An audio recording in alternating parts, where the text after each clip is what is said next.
നമസ്കാരം, ഞാൻ ശ്രീജിത്ത്. കേരള പെറ്റ്സിൻ്റെ പുതിയൊരു വീഡിയോയിലേക്ക് നിങ്ങൾക്ക് സ്വാഗതം.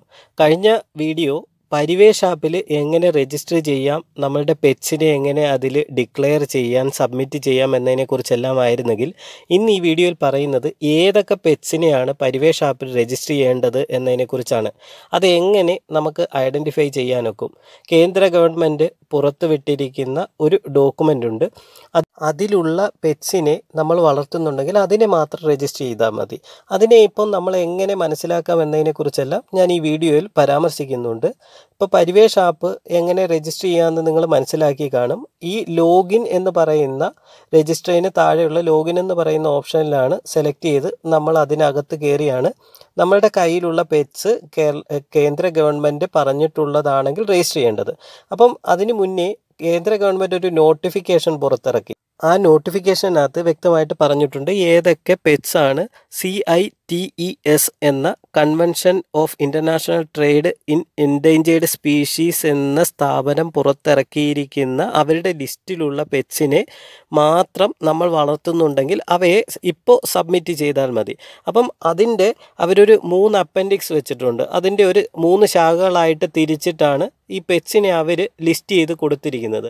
ആ ലിസ്റ്റ് ചെയ്ത് കൊടുത്തിരിക്കുന്ന പെറ്റ്സിനെ നമ്മൾ ഐഡൻറ്റിഫൈ ചെയ്ത് കഴിഞ്ഞാൽ അത് നമ്മൾ വളർത്തുന്ന പെറ്റ്സ് ആണെങ്കിൽ തീർച്ചയായിട്ടും അതിനെ പരിവേഷ് ആപ്പിൽ ലോഗിൻ ചെയ്ത് ആ പെറ്റ്സിൻ്റെ ഡീറ്റെയിൽസ് ഇന്നലെ ഞാൻ പറഞ്ഞിരുന്ന പോലെ അതിനകത്ത് സബ്മിറ്റ് ചെയ്ത് കൊടുക്കുകയാണ് ചെയ്യേണ്ടത്. അതിനുശേഷം അവർ വെരിഫൈ ചെയ്തതിന് ശേഷം നമുക്കൊരു സർട്ടിഫിക്കറ്റ് ഇല്ലെങ്കിൽ അത് നമ്മളുടെ കൈവശാവകാശം രേഖപ്പെടുത്തിയ ഒരു രേഖ നമുക്ക് തരും. അത് ഡൗൺലോഡ് ചെയ്തോ ഇല്ലെങ്കിൽ പ്രിൻ്റ് എടുത്തോ നമുക്ക് കീപ്പ് ചെയ്യാൻ പറ്റുന്നതാണ്.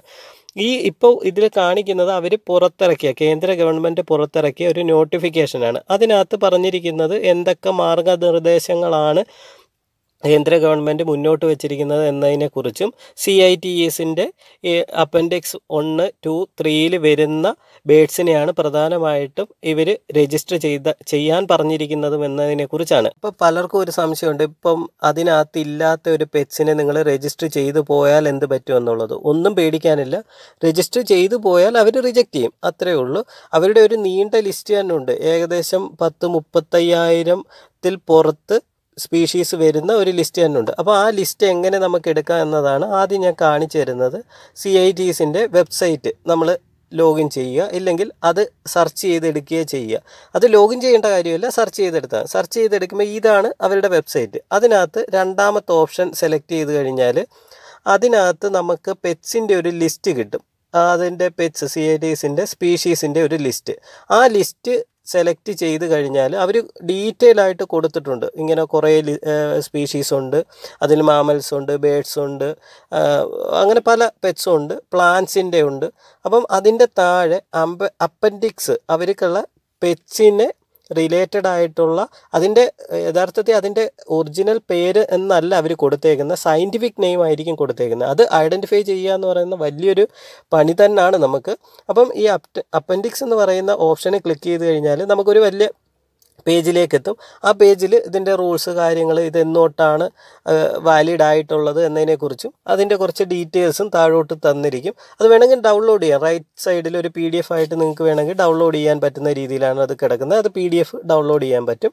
അത് താഴോട്ട് വന്നു കഴിഞ്ഞാൽ ഫുൾ ലിസ്റ്റാണ്, വലിയൊരു ലിസ്റ്റാണ്. ആ ലിസ്റ്റിനകത്തുനിന്ന് നമ്മളുടെ പെറ്റ്സ് ഉണ്ടോ എന്ന് കണ്ടെത്തുക തന്നെ വലിയൊരു ജോലിയാണ്. അപ്പം അത് എങ്ങനെ നമുക്ക് സിമ്പിളായിട്ട് ചെയ്യാൻ പറ്റുമെന്നുള്ളതിനെക്കുറിച്ച് ഞാൻ പറയാം. ഞാനിപ്പോൾ ഫിഞ്ചസിനെ ആയിരിക്കും പ്രധാനമായിട്ടും സെർച്ച് ചെയ്യുന്നത്. കാര്യം ഞാൻ ഫിഞ്ചസ് ആണ് കൂടുതൽ കോൺസെൻട്രേറ്റ് ചെയ്യുന്നത്. അപ്പം ഞാൻ മേലിൽ ഫിഞ്ചസ് എന്ന് ടൈപ്പ് ചെയ്യും. അപ്പോൾ ഈ ഫിഞ്ചസ് വരുന്ന ആ പോർഷനിലേക്ക് ഇത് ആദ്യമേ അങ്ങ് റീഡയറക്റ്റ് ചെയ്ത് കാണിക്കും. അപ്പോൾ ഫിഞ്ചസ് ആണിത്. അപ്പോൾ ഫിഞ്ചസിൽ അപ്പൻഡിക്സ് 1ലും 2ലും 2 കോളം കാണുന്നല്ലോ, ആ 2 കോളത്തിലേ ഉള്ളൂ. പിന്നെ മൂന്നാമത്തെ കോളം പ്ലെയിൻ ആയിട്ട് കിടക്കുകയാണ്. അപ്പം ഞാൻ ആദ്യത്തെ കോളത്തിലുള്ളതിനെ ഒന്ന് കോപ്പി ചെയ്യുകയാണ്. അതിൻ്റെ സയൻറ്റിഫിക് നെയിമാണ്, ആ ബേഡിൻ്റെ സയൻറ്റിഫിക് നെയിം. അത് കണ്ടു കഴിഞ്ഞാൽ നമുക്ക് ഒരു ഐഡിയയും കിട്ടത്തില്ല എന്താണ് എന്നുള്ളത്. അത് ഞാൻ സെർച്ച് ചെയ്തു, ഗൂഗിളിൽ സെർച്ച് ചെയ്യുമ്പോഴത്തേക്ക് അത് എന്ത് ബേഡാണ് എന്നതിനെക്കുറിച്ച് ഒരു ഡീറ്റെയിൽസ് കിട്ടും. അതിപ്പം ആദ്യത്തെ ബേഡ് എനിക്ക് വന്നേക്കുന്ന റെഡ് സിസ്കിൻ എന്ന് പറയുന്നത്, അത് ആക്ച്വലി അത് നമ്മൾ വളർത്തുന്നില്ല. കേരളത്തിൽ വളരെ അപൂർവമായിട്ട്, ഇനി വളർത്തുന്നു എന്ന് തന്നെ എനിക്കറിയത്തില്ല. അതിൻ്റെ സയൻറ്റിഫിക് നെയിമാണ് അവിടെ കൊടുത്തിരിക്കുന്നത്. അതെന്തായാലും തീർച്ചയായിട്ടും നമുക്കൊന്നും ഒരു പ്രശ്നമുള്ളതല്ല.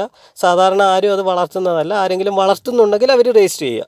രണ്ടാമത്തെ ബേഡിൻ്റെ കോർഡിലിൻ യാറില്ലി എന്ന് പറഞ്ഞിട്ടുള്ളൊരു സയൻറ്റിഫിക് നെയിമാണ്. അപ്പോൾ അത് ഞാൻ സെർച്ച് ചെയ്യുന്നു. അത് സെർച്ച് ചെയ്യുമ്പോഴത്തേക്ക് കിട്ടുന്നത് യെല്ലോ ഫേസ്ഡ് സിസ്കിൻ, അതേ സിസ്കിൻ്റെ ഒരു കാറ്റഗറി. പക്ഷേ ഇതിന് നമ്മളുടെ സിംഗർ ഫിഞ്ച് എന്ന് പറഞ്ഞിട്ട്, യെല്ലോ സിംഗർ ഫിഞ്ച് എന്നോ ഇല്ലേ സിംഗർ ഫിഞ്ച് എന്നോ ഒക്കെ പറഞ്ഞിട്ടൊരു ഫിഞ്ചുമായിട്ടൊരു സാമ്യമുണ്ട്. ഇതെല്ലാം ഫിഞ്ച് വെറൈറ്റിയാണ്, ഫിഞ്ചുമായിട്ടൊരു സാമ്യമുണ്ട്. പക്ഷേ ഇത് അതല്ല, സെയിം ആയിട്ട് തോന്നുന്നെങ്കിലും ആ സംഭവമല്ലിത്. അപ്പം അതിനെക്കുറിച്ച് നമുക്ക് പിന്നീട് സംസാരിക്കാം. ഇതാരെങ്കിലും വളർത്തുന്നുണ്ടെങ്കിൽ അതും സബ്മിറ്റ് ചെയ്യേണ്ടതായിട്ടുള്ള ബേഡാണ്.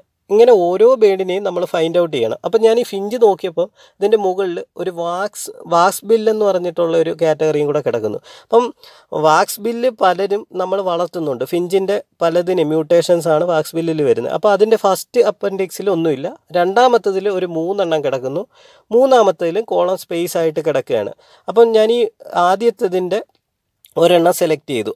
അമാൻഡാവ ഫോർമോസ എന്ന് പറഞ്ഞിട്ടുള്ള ഒരു സയൻറ്റിഫിക് നെയിം സെലക്ട് ചെയ്തപ്പോഴത്തേക്ക് ഗ്രീൻ അവതാവത് എന്ന് പറയുന്ന ഒരു വെറൈറ്റി ഫിഞ്ചാണ്. പക്ഷേ ഇതും നമ്മൾ വളരെ റെയറായിട്ട് ഉണ്ടോയെന്ന് തന്നെ എനിക്കറിയത്തില്ല. പക്ഷേ ഇതിൻ്റെ സയൻറ്റിഫിക് നെയിമാണ് അവിടെ കാണിച്ചിരുന്നത്. അപ്പോൾ ആ സയൻറ്റിഫിക് നെയിം സെർച്ച് ചെയ്തപ്പോൾ കിട്ടിയ ബേഡാണ്. ഇത് ആരെങ്കിലും വളർത്തുന്നുണ്ടെങ്കിൽ ഇതിനെയും രജിസ്റ്റർ ചെയ്യേണ്ടതായിട്ടുണ്ട്. ഇപ്പം അതിന് ശേഷം ഞാൻ അടുത്തത് അതിൻ്റെ രണ്ടാമത് കണ്ടതിന് ലോഞ്ചുറ ഒറിസോവോറ, അത് സയൻറ്റിഫിക് നെയിമാണ്. അത് സെർച്ച് ചെയ്തപ്പോഴത്തേക്ക് നമുക്ക് കിട്ടിയത് ജാവാ സ്പാരോയാണ്. ജാവാ സ്പാരോയുടെ സയൻറ്റിഫിക് നെയിമാണ് ലൗഞ്ചുറ ഒറിസിവോറ. അപ്പം ജാവാ സ്പാരോ വളർത്തുന്നത്, ഇതിപ്പം നമ്മൾ കോമൺ ആയിട്ട് പലരും വളർത്തുന്ന ഒരു ബേഡായതുകൊണ്ട് ഇതിനെ നമ്മൾ തീർച്ചയായിട്ടും രജിസ്റ്റർ ചെയ്യണം. അപ്പം നമ്മൾ ഫിഞ്ചിൽ പ്രധാനമായിട്ട് ഒരെണ്ണം കിട്ടിക്കഴിഞ്ഞു, ജാവാ സ്പാരോയെ വളർത്തുന്നവർ തീർച്ചയായിട്ടും രജിസ്റ്റർ ചെയ്യണം. രജിസ്റ്റർ ചെയ്യുന്നത് എങ്ങനെയെന്ന് ഞാൻ പറഞ്ഞിട്ടുണ്ട്. പിന്നെ മൂന്നാമത് ഒരെണ്ണം കൂടെ ഞാൻ കണ്ടു. അതിന് പൊയഫില സിങ്ക്ട എന്ന് പറഞ്ഞിട്ട് ഒരു സയൻറ്റിഫിക് നെയിമാണ് കണ്ടത്. അപ്പം അത് കണ്ടപ്പോഴത്തേക്ക് അത് ഞാൻ സെർച്ച് ചെയ്തു. അതെനിക്ക് കിട്ടിയത് ബ്ലാക്ക് ത്രോട്ടഡ് ഫിഞ്ച്. ഏകദേശം നമ്മുടെ ലോങ് ടൈൽ ഫിഞ്ചിൻ്റെ വളരെ സാമ്യമുള്ള ഒരു ഫിഞ്ച് വെറൈറ്റിയാണ്. പക്ഷേ ലോങ് ടൈൽ ഫിഞ്ച് അല്ല. ലോങ് ടൈൽ ഫിഞ്ചിനെ പോലെ ഇരിക്കും കാണാൻ. വാലിന് അത്രത്തോളം നീളമില്ല. ലുക്കെല്ലാം ലോങ് ടൈൽ ഫിഞ്ചിൻ്റെ കണക്കാണ്. ഐയുടെ സൈഡ് കുറച്ച് ബ്ലാക്ക് കൂടുതലാണ്. അത് ബ്ലാക്ക് ത്രോട്ടഡ് ഫിഞ്ച് എന്ന് തന്നെയാണ് ഇതിൻ്റെ പേര്. അത് സെപ്പറേറ്റ് ആയിട്ട് ലോങ് ടൈൽ ഫിഞ്ച് സെപ്പറേറ്റ് ആയിട്ട് തന്നെ ഉണ്ട്. അപ്പം ലോങ് ടൈൽ ഫിഞ്ച് ഇതിനകത്തില്ല. ബ്ലാക്ക് ത്രോട്ടഡ് ഫിഞ്ചിനെയാണ് നമ്മൾ രജിസ്റ്റർ ചെയ്യേണ്ടത്. ഓക്കെ, അപ്പം ഈ 3 വെറൈറ്റിയാണ് വാക്സ് ബില്ലിൽ നമ്മൾ കണ്ടത്. അതിൽ ഗ്രീൻ അവതാവത് എന്ന് പറയുന്നത് നമ്മൾ രജിസ്റ്റർ ചെയ്യേണ്ട കാര്യമില്ല. കാര്യം ആരുടെയും കയ്യിൽ കാണത്തില്ല. അതുണ്ടെങ്കിൽ രജിസ്റ്റർ ചെയ്യുക. ജാവാ സ്പാരോ രജിസ്റ്റർ ചെയ്യണം. പിന്നെ ബ്ലാക്ക് ത്രോട്ടഡ് ഫിഞ്ച് ആരെങ്കിലും വളർത്തുന്നുണ്ടെങ്കിൽ അതും രജിസ്റ്റർ ചെയ്യേണ്ടതായിട്ടുണ്ട്. അപ്പം ഈ ലിസ്റ്റിനകത്ത് ഇപ്പോൾ കിട്ടിയിരിക്കുന്നത് നമുക്ക് ഒരു ഫിഞ്ചാണ് മെയിൻ, ജാവാ ഫിഞ്ചിന് രജിസ്റ്റർ ചെയ്യണം. ഇൻ കേസ് നിങ്ങൾക്ക് ഒരെണ്ണത്തിൻ്റെ ഒരു ഡീറ്റെയിൽ അറിയണമെന്നുണ്ടെങ്കിൽ പേര് മാത്രമേ അറിയാവൂ. അപ്പം ഞാൻ ആഫ്രിക്കൻ്റെ ഒരു പീച്ച് വെറൈറ്റിയുടെ ചെക്ക് ചെയ്യണമെന്നുണ്ടെങ്കിൽ എന്ത് ചെയ്യും? അതിൻ്റെ പേര് ഗൂഗിൾ ചെയ്യുക. അതിൻ്റെ സയൻറ്റിഫിക് നെയിം കോപ്പി ചെയ്തിട്ട് ഇതിനകത്ത് കൊണ്ടുവന്നൊന്ന് സെർച്ച് ചെയ്യുക. കാര്യം ഇപ്പം നിങ്ങൾ പറയുന്ന ആഫ്രിക്കൻ ലവ് ബേർഡ് പീച്ച് എന്ന് സെർച്ച് ചെയ്താൽ കിട്ടില്ല. സയൻറ്റിഫിക് നെയിമാണ് അവരുടെ ലിസ്റ്റിലുള്ളത്. അപ്പോൾ സയൻറ്റിഫിക് നെയിം എടുക്കുക, സിമ്പിളായിട്ട് അത് കോപ്പി ചെയ്ത് ആ ലിസ്റ്റിൻ്റെ മുകളിൽ കൊണ്ടുവന്ന് ഒന്ന് സെർച്ച് ചെയ്ത് നോക്കിയാൽ കണ്ടോ, അത് ലിസ്റ്റിനകത്ത് കാണിക്കുന്നുണ്ട്. പക്ഷേ ആ ലിസ്റ്റിനകത്ത് വളരെ ശ്രദ്ധിക്കേണ്ട ഒരു കാര്യം, ഒരു 3-4 വെറൈറ്റി ബേഡ്സ് ഇതിൻ്റെ ലിസ്റ്റിനകത്ത് അപ്പൻഡിക്സിനകത്ത് ഇല്ലാത്തതാണെന്ന് ഇവർ വ്യക്തമായിട്ട് ഇവിടെ മെൻഷൻ ചെയ്തിട്ടുണ്ട്. അതിൽ ഒരെണ്ണമാണ് ആഫ്രിക്കൻ ലവ് ബേഡിൻ്റെ peach variety African love bird ലിസ്റ്റിനകത്ത് ഇല്ല. അത് സബ്മിറ്റ് രജിസ്റ്റർ ചെയ്യേണ്ടതായിട്ടില്ല. അതേപോലെ വേറൊരു വെറൈറ്റിയും കൂടെ ഞാൻ കണ്ടു. അതിനെയും കൂടെ ഞാനൊന്ന് നോക്കുകയാണ് അതെന്താണെന്നുള്ളത്. അതിൻ്റെ സയൻറ്റിഫിക് നെയിം വെച്ച് നോക്കുമ്പോൾ നമുക്ക് മനസ്സിലാവില്ല. ഓക്കെ, ഇത് ബഡ്ജറിഗറാണ്. നമ്മുടെ നോർമൽ ബഡ്ജീസിനെയും രജിസ്റ്റർ ചെയ്യേണ്ട കാര്യമില്ല. അങ്ങനെയാണ് ഇതിൽ ഉദ്ദേശിച്ചേക്കുന്നത്. പിന്നെ മൂന്നാമത് ഒരെണ്ണവും കൂടെ കണ്ടു ഞാൻ. അതും കൂടെ ഒന്ന് എന്താണെന്ന് നോക്കിയാണ്. ഇതിനകത്ത് ക്ലിയർ ആയിട്ട് പറഞ്ഞിട്ടുണ്ട് ഇതിലുള്ള ഈ ഒരു സയൻറ്റിഫിക് നെയിമിലുള്ള ഐറ്റംസിനെ രജിസ്റ്റർ ചെയ്യേണ്ടതില്ല, അത് ലിസ്റ്റിനകത്ത് ഉൾപ്പെടുന്നതല്ല എന്ന് ക്ലിയർ ആയിട്ട് പറഞ്ഞിട്ടുണ്ട്. നിങ്ങൾക്ക് ഓൺലൈനിൽ കയറി നോക്കാവുന്നതേ ഉള്ളൂ. ലിങ്ക് എല്ലാം ഞാൻ ഇതിന് താഴെ ഡിസ്ക്രിപ്ഷനിൽ ഇടുന്നുണ്ട്. അപ്പം ഞാൻ മൂന്നാമത് കണ്ട പേരും കൂടെ ഒന്ന് നോക്കുന്നുണ്ട്. ഇപ്പോൾ നിങ്ങൾക്ക് പേര് മാത്രമേ അറിയാവുന്നുണ്ടെങ്കിൽ ഗൂഗിൾ ചെയ്തിട്ട് അതിൻ്റെ സയൻറ്റിഫിക് നെയിം എടുത്ത് ഇതിൽ നോക്കിയാൽ മതി. കണ്ടോ, കോക്കറ്റെയിൽസും അപ്പോൾ രജിസ്റ്റർ ചെയ്യേണ്ട ബേഡല്ല.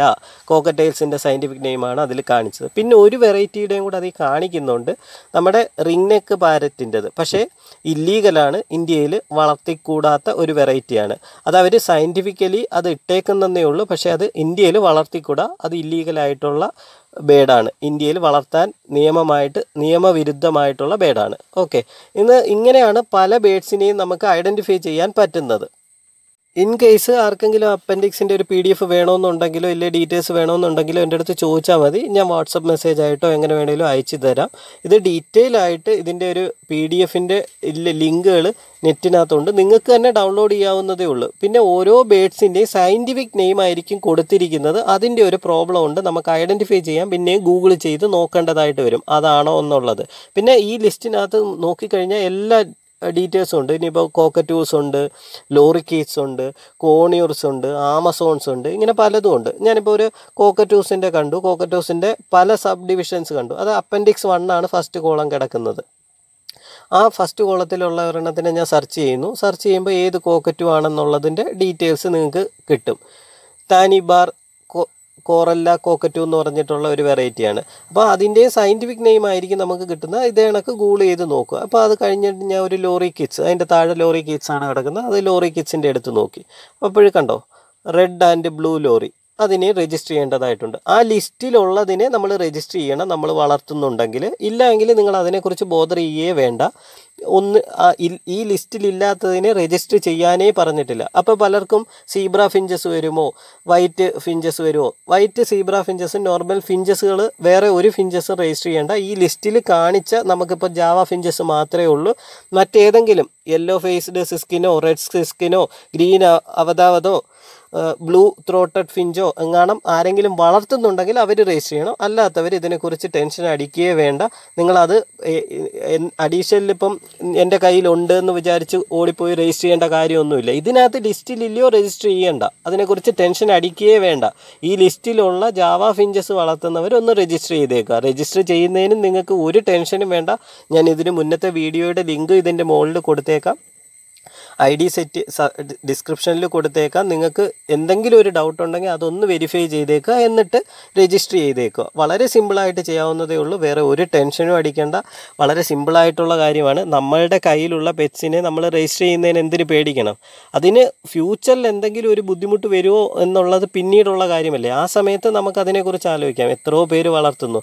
അപ്പം ഈ ലിങ്കുകൾ എടുക്കുന്നതും അതിൻ്റെ ലിങ്കുകളുടെ ഡീറ്റെയിൽസും എല്ലാം ഞാൻ ഇതിൻ്റെ ഡിസ്ക്രിപ്ഷനിൽ കൊടുക്കും, നിങ്ങൾക്ക് വെരിഫൈ ചെയ്യുന്നതിന് വേണ്ടിയിട്ടാണ്. ഇപ്പം ജാവ ഫിഞ്ചസ് രജിസ്റ്റർ ചെയ്യണം, കോക്കറ്റെയിൽ രജിസ്റ്റർ ചെയ്യേണ്ട, ആഫ്രിക്കൻ ലവ് ബേർഡിൻ്റെ പീച്ച് രജിസ്റ്റർ ചെയ്യേണ്ട, ബഡ്ജറീസ് രജിസ്റ്റർ ചെയ്യേണ്ട, normal zebra finches white finches ഇതൊന്നും രജിസ്റ്റർ ചെയ്യാൻ നിൽക്കേണ്ട. അതിനെക്കുറിച്ച് ഓർത്ത് ടെൻഷനും അടിക്കേണ്ട. ഇതിലാകെ നമുക്ക് ഫിഞ്ചിൽ ജാവ ഫിഞ്ചസ് മാത്രമേ, എനിക്ക് തോന്നുന്നു കേരളത്തിൽ കൂടുതലും ജാവ ഫിഞ്ചസ് രജിസ്റ്റർ ചെയ്യുന്നവർ ഉണ്ടായിരിക്കും. അല്ലാതെ വേറെ ഒരു ഫിഞ്ച് വെറൈറ്റീസും അങ്ങനെ ഞാൻ ഇതുവരെ കണ്ടിട്ടില്ല. ഈ സിസ്കിൻ വെറൈറ്റീസോ അവതാവതോ ഒന്നും കണ്ടിട്ടില്ല. ഇപ്പം നോർമൽ ഫിഞ്ചസ് വളർത്തുന്നവരാരും ടെൻഷൻ അടിക്കേണ്ടെന്ന് ഇപ്പോൾ മനസ്സിലായല്ലോ. എൻ്റെ ചാനൽ ഇതുവരെ സബ്സ്ക്രൈബ് ചെയ്യാത്ത സുഹൃത്തുക്കളുണ്ടെങ്കിൽ സബ്സ്ക്രൈബ് ചെയ്യുക, സപ്പോർട്ട് ചെയ്യുക. എന്തെങ്കിലും സംശയമുണ്ടെങ്കിൽ എന്നെ കോൺടാക്റ്റ് ചെയ്യാവുന്നതാണ്. Thank you.